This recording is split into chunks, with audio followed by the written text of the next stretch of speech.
Let's continue working on the Lego city here. Or maybe, just maybe, I should clean up my big pile of cardboard that keeps growing. No, let's not do that. I'll leave that for another day. The other day I was working on this gravel road and the boat launch and all that.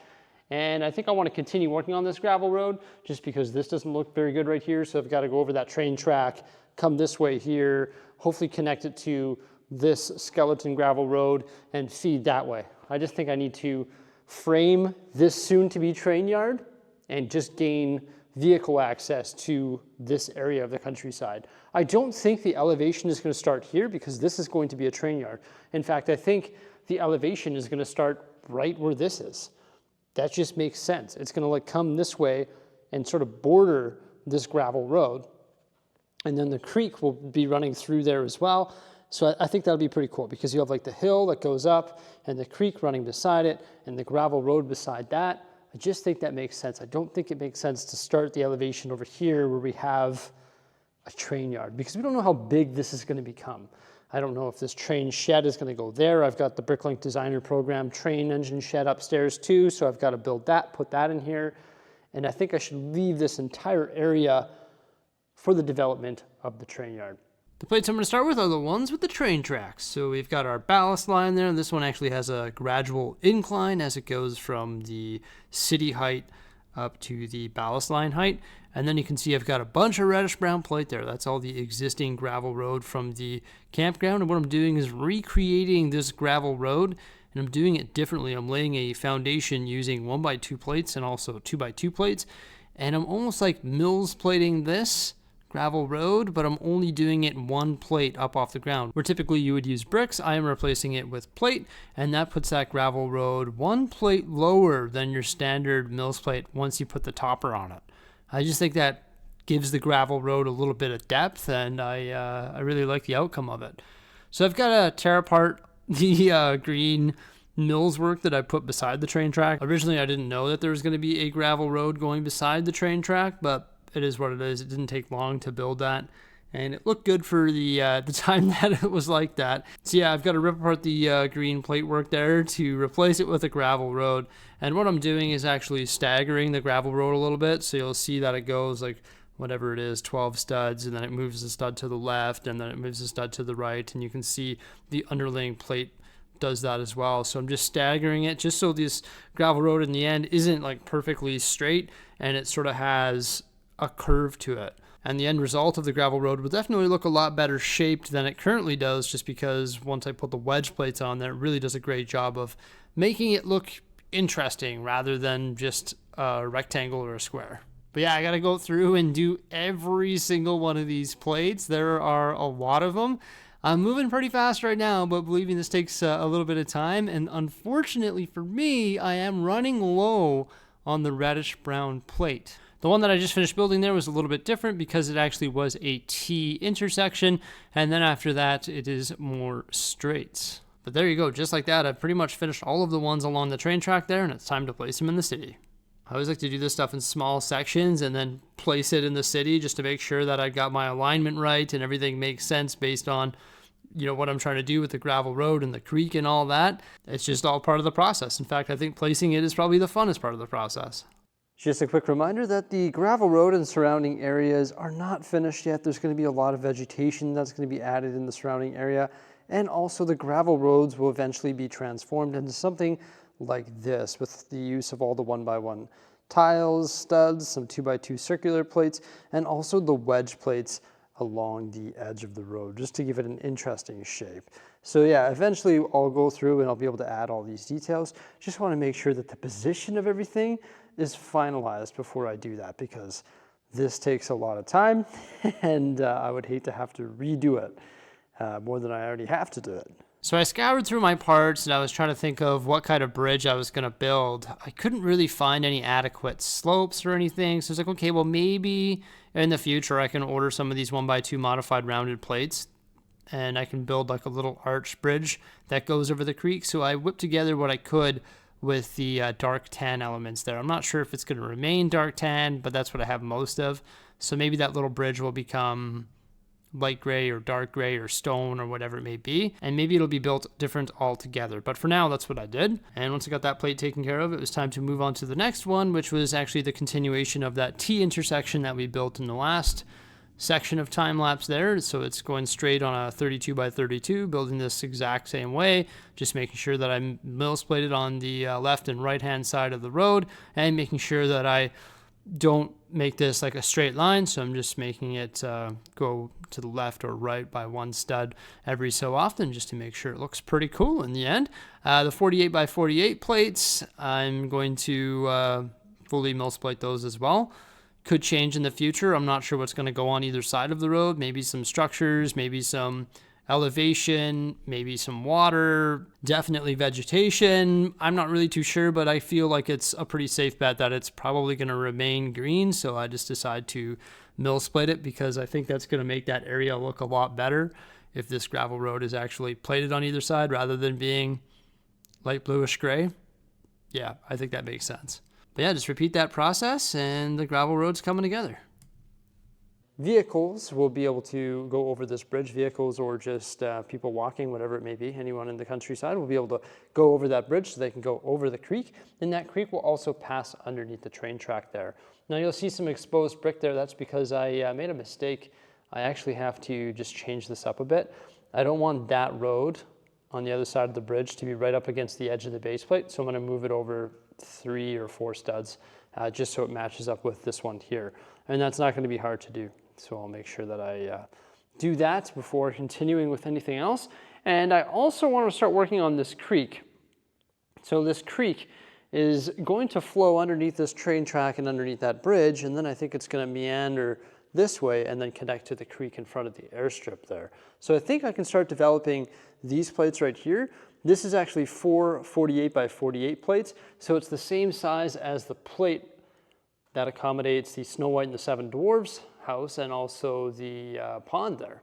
So I'm thinking this may as well be the same size as that, so eventually I'll probably make that one giant plate as well. But I think the creek is just going to be at the base level, which is 1 plate and 1 tile up off the plate, and then everything else will probably be raised up. So I can start developing this plate, but just on this side of the creek, because I think it's going to go up as we move that way. In fact, it has to move up because I've got quite a bit of ground to go up there, but even if it's just like a sudden incline, and then I have to try and match that on the back side as well. So I've got to keep that in mind for the future plates alongside the train track there, and also how I'm going to blend in the elevation change on these 4 plates as well, because that's quite a big incline right there. So I'll have to build like a cliffside or gradually go up or something. So I've got to figure out how I'm going to do that. I don't think it's going to be that hard of a task, to be honest with you. I think a cliffside would be pretty cool, because then the train and also this road will be passing through a valley. Now this road is also going to connect to a road which connects to the tunnel, which is right there. So if this road is going to connect to that, it also has to go over top of this train track. So there has to be a railroad crossing, probably right about there. And then it'll connect to the other tunnel, which will pop out of the mountain, which will look similar to this on this side. I don't think I'm going to build that road until I actually get around to constructing more mountains. And I actually ordered, I think it was 70 of the 16 by 16 Technic plates, so I can continue working on these. That's why this is sort of paused, because I don't have those Technic plates, and I want to match the design concept. But once those arrive, I'll be able to continue to build this mountain and hill. It's just, you know, not having the parts here, waiting for the parts to arrive, just sort of holds up production sometimes. So yeah, the first thing I'm going to work on is just modifying this bridge plate. So I just got to move the gravel road over so that there's 4 studs on the left side there. Working on my desk, sometimes it's hard to visualize these things, but it doesn't take long to fix them at least, so that's a good thing.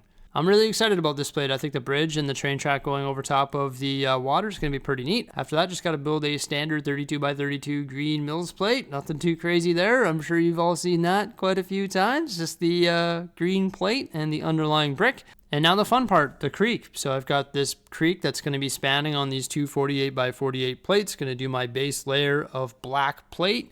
And then eventually I top it with the light trans blue. But I always just start with the basic shape, of course. And once I get the basic shape taken care of, I go ahead and frame it with green, just in case there's any exposed areas. Don't want any colorful bricks showing unless they're green or dark green or any sort of earthy colors. And then I just frame it using 1x2 bricks and 2x2 bricks in the center, and then I'm able to mills plate it with 4x4 plate. I would use 16x16s. It would save me a lot of time, but unfortunately right now I don't have any green 16x16s. And same scenario here as the roads.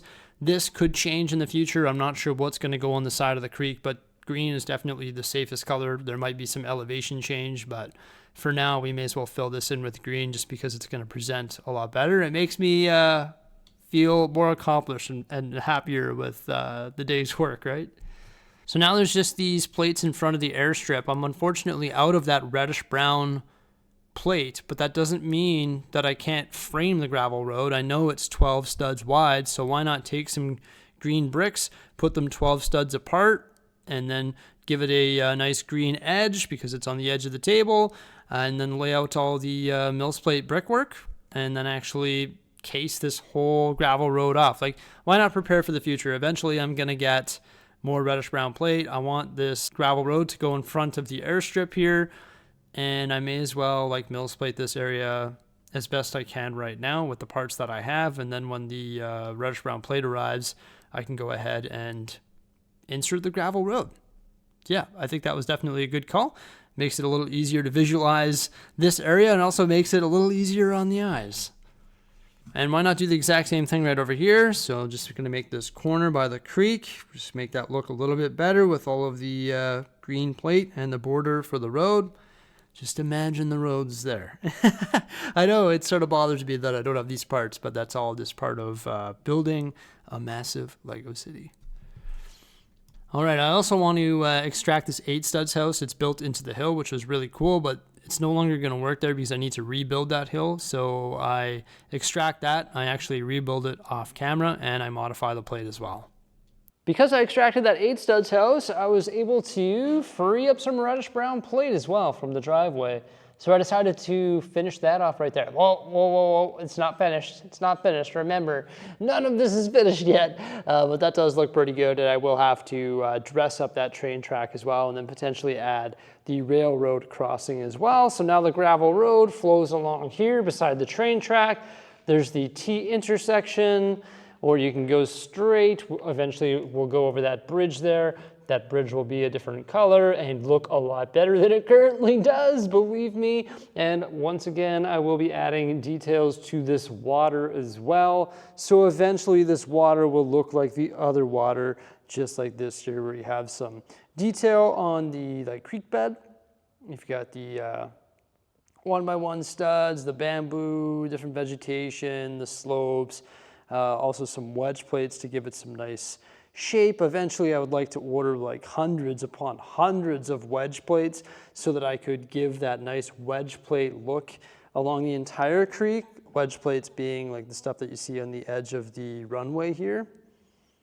And I would also like to do that all the way along the gravel road as well, just because that over there with the wedge plates looks substantially better, and it just requires a lot of wedge plates, so I'll have to order those in conjunction with more of the gravel road topper, and also more of the reddish brown plate as well. Now I started mills plating this plate over here where the 8 studs house used to be, and then I was like, wait a minute, why am I mills plating this? I think this runway is going to get extended this way. And all this is I think 2 plates, and then it's topped with like tile and plate and all sorts of different colors. So I think this runway might get extended here because it is a rather short runway when you compare it to that plane there. So I could potentially extend that back maybe like 32 studs or something like that. And if I needed to, I could also extend it this way because of course this trail will no longer be there. So I'm gonna have to rip that all apart as well. And then once that 8 studs house was removed, it exposed this here. So I'm gonna have to recreate this hill, very similar to how I did it there. You can actually see there's staircases underneath, and that's what's supporting all of the brick foundation staircases are a great tool for when it comes to creating the staggered brick, and then it's covered with slopes and all sorts of vegetation as well. So I'll have to see if I have any more of those staircases and work it along here, and then once again, I'll have to blend in the plate here and make sure that that looks seamless as well. Now in regards to the treehouse and the Winnie the Pooh set, so I've decided that the treehouse should be in the background and the Winnie the Pooh should be in the foreground, maybe something like this here. And I probably will just Mills plate all of this up to this height here using 2x2 brick so that there is this green hill coming down on the creek side. And then these two plates, I probably won't attach to these ones. So this probably won't be a 4 Mills plate module like I was discussing earlier. I'll probably make this 2 on its own, and then I can actually lift it up using a wood structure or boxes. I'm probably gonna go with the wood structure in this whole area here so that it just doesn't use all those IKEA boxes and it's just a little more sturdy. So yeah, I'll probably build a wood structure and that will hold this up, also the 2 plates right there, and then right here I'll Lego build this up on the side of the creek. So that should be pretty cool. But they were looking at about a day and a half of labor just to get the rough draft of the gravel road built in there. But I think I've covered a lot of ground here. I really like the fact that this gravel road is now framing this area, and I should be able to continue, you know, working on these plates. I think I should probably take on this area next, or take on that old train engine shed. That's like part of the Bricklink designer program. I've mentioned that a couple times now in this video, and I think it would be super cool to start working on this area here. Yeah, the rough draft is coming along fantastic. You know, like we're doing, we're working, you know, at a solid pace, I'd say, based on how many parts I've got to put into this and just the sheer amount of labor and thinking and thought process that I go through when having fun with my Lego city and developing it, right? I always try to have a lot of fun with it, and I always sit here and I stare at it and say, what can we do here? Where should this gravel road go? Where should this creek go? Where's this train shed gonna go? Can we extend the runway? How high should it be over here? How are we gonna blend in the train track on the backside with the cliff edge? Where should the mountains start? Where are the tunnels gonna pass through? How are the roads gonna connect to the tunnels? Where is the creek gonna connect to the water coming down off the mountains? What should we do over here? You know, I'm always thinking, I'm always, you know, sitting here just staring at it, having fun, plotting things out in my mind, and that's the fun of governing a Lego city or owning a Lego city. Yeah, I think it's a tremendous amount of fun, and I always have fun plotting this stuff out. And I think the solid foundation, or I think we were able to create or start creating a solid foundation here today with the addition of the gravel roads and the start or the continuation of the creek as well. So yeah, there we go, everybody. Thank you so much for coming on by. I hope you enjoyed this video. Please remember to like, subscribe, and stay tuned for some more great stuff as I'm going to continue developing this Lego city in the near future. Farewell.